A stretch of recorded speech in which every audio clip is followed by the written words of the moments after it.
Ինչ տեղի կունենա, ինչ կանի Արթուր Վանեցյանենց թիմը, երրորդ նախագահ, չէ որ հիմա պատիվ ունեմ խմբակցությունը, հանրապետական խմբակցությունն է, Մարտուն իրենց падգամավորը։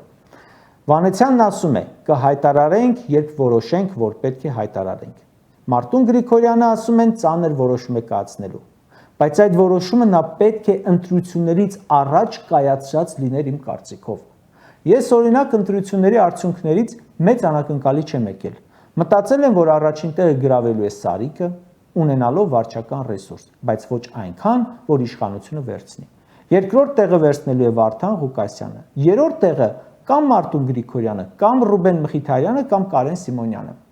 եթե անակնկալներ չլինեն։ Դժվար թե այս սցենարը իրենք չեն մտածել։ Այս սցենարը շատերն էին կանխատեսում, եթե անգամ մտածել են, թե Մարտունն է հաղթելու, դժվար թե 50+-ի ակնկալիք են ունեցել։ Եվ ուրեմն պետք է մինչև ընտրությունները արդեն բոլոր սցենարների դեպքում իրենց անելիքները որոշած լինեին։